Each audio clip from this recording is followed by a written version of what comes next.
نحمده ونصلي على رسوله الكريم اما بعد اعوذ باللہ من الشیطان الرجیم بسم اللہ الرحمن الرحیم۔ حضرت ابو ہریرہ رضی اللہ تعالی عنہ سے روایت ہے، وہ فرماتے ہیں کہ جناب نبی کریم صلی اللہ علیہ وسلم نے ارشاد فرمایا کہ 3 دعائیں ایسی ہیں کہ جو اللہ تبارک و تعالی رد نہیں فرماتے، اللہ تعالیٰ ان کو ضرور قبول فرماتے ہیں۔ فرمایا کہ ان میں سے ایک روزہ دار کی دعا، اس کو اللہ تبارک و تعالی ضرور قبول فرماتے ہیں۔ دوسرا فرمایا کہ عادل بادشاہ کی دعا،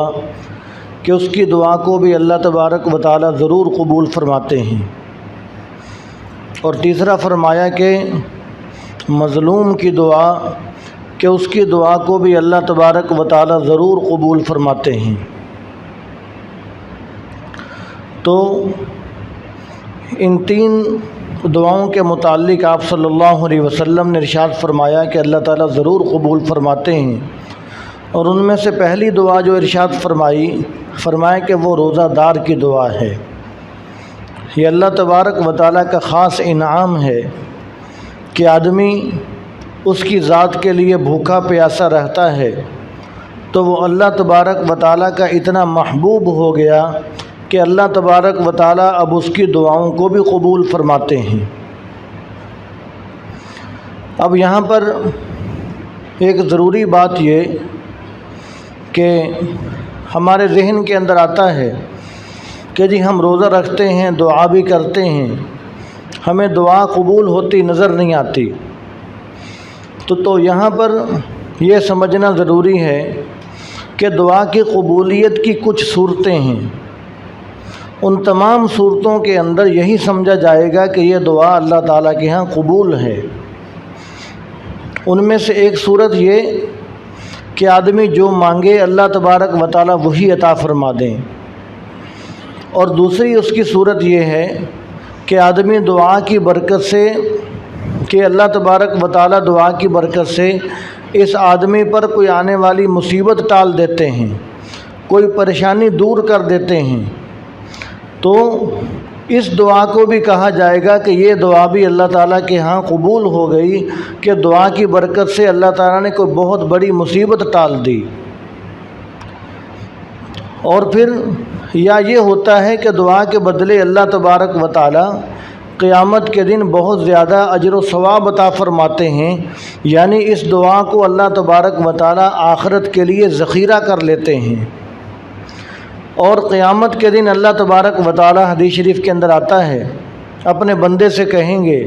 کہ اے میرے بندے، تو نے مجھ سے یہ دعا کی، میں نے اس کے بدلے تجھے یہ دے دیا، تو نے یہ دعا کی، میں نے اس کے بدلے میں یہ مصیبت ٹال دی،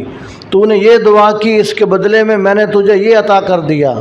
تو اللہ تبارک و تعالیٰ ایک ایک دعا کو گنوا کر اپنے بندے کو کہیں گے کہ اے میرے بندے، میں تیری پکار کو سنتا تھا، تیری دعائیں میں نے اس رنگ میں قبول کی ہیں۔ تو جب آدمی قیامت کے دن دیکھے گا کہ میری دعاؤں کے بدلے آج مجھے اتنا زیادہ اجر و ثواب مل رہا ہے، آج مجھے اتنا نوازا جا رہا ہے، آج قیامت کے دن جہاں پر کوئی بھی کام نہیں آ رہا، آج میری وہ دعائیں کام آ رہی ہیں،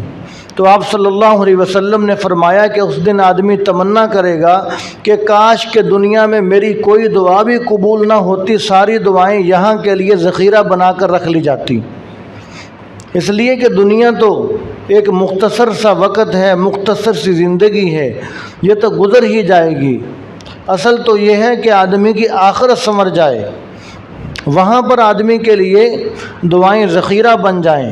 اور وہاں پر یہ دعائیں کام آنے والی بن جائیں۔ تو اللہ تبارک و تعالیٰ فرمائیں گے کہ تو نے دعا مانگی، تو ان دعاؤں کے بدلے میں نے تجھے یہ عطا کر دیا۔ ایک ایک دعا اللہ تبارک و تعالیٰ اپنے بندے کی گنوائیں گے، تو اس وقت آدمی خوش ہوگا کہ اللہ تبارک و تعالیٰ کتنے کریم رب ہیں، کتنے رحیم رب ہیں، اس مشکل وقت کے لیے میری دعائیں سنبھال کر رکھ لیں، کاش کہ میری کوئی دعا بھی دنیا کے اندر قبول نہ ہوتی۔ تو اس طرح اللہ تبارک و تعالیٰ روزے دار کی دعاؤں کو قبول فرماتے ہیں۔ تو اس لیے روزے دار کو چاہیے کہ روزے کی حالت میں سحری کے وقت، افطاری کے وقت، رمضان کے مہینے کے اندر خوب زیادہ سے زیادہ دعاؤں کا اہتمام کرے، اور ایک الگ سے خاص وقت نکالنا چاہیے۔ نماز کے ساتھ یا دیگر اوقات کے اندر ہم دعائیں تو مانگتے ہی ہیں، الگ سے خاص وقت نکالنا چاہیے کہ اس وقت ہم اللہ تبارک و تعالیٰ سے دعا کیا کریں گے۔ ہم اتنی دیر 5 منٹ، 10 منٹ، 15 منٹ اللہ تبارک و تعالیٰ کی حمد و ثنا بیان کریں گے، آپ صلی اللہ علیہ وسلم پر درود شریف پڑھیں گے، پھر اللہ تبارک و تعالیٰ سے ہم دعائیں مانگیں گے۔ تو ان دعاؤں کے بدلے اللہ تبارک و تعالیٰ ہمیں بہت زیادہ نوازیں گے، دنیا میں بھی نوازیں گے، انشاءاللہ آخرت کے اندر بھی اللہ تبارک و تعالیٰ نوازیں گے۔ لیکن اس کے ساتھ ساتھ اس بات کا لحاظ رکھنا بھی ضروری ہے کہ دعاؤں کے ساتھ آدمی کا کھانا پینا، آدمی کا پہننا، ہر چیز حلال ہونی چاہیے۔ اگر آدمی کی خوراک حرام ہے، کھانا پینا پہننا حرام ہے،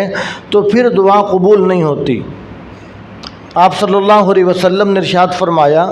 کہ کتنے لوگ ایسے ہیں کہ وہ آسمان کی طرف ہاتھ اٹھاتے ہیں، یا ربی کہہ کر دعائیں مانگتے ہیں، لیکن ان کی دعائیں قبول نہیں ہوتی، اس لیے کہ ان کا کھانا حرام ہے، ان کا پینا حرام ہے، ان کا پہننا حرام ہے۔ تو آپ صلی اللہ علیہ وسلم نے اس کے اندر بتلا دیا کہ ہمارا جب کھانا پینا پہننا ہر چیز حلال ہوگی،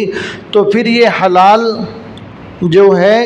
اس کو دعاؤں کی قبولیت کے اندر بڑا دخل ہے، اور جو حرام ہے خواہ وہ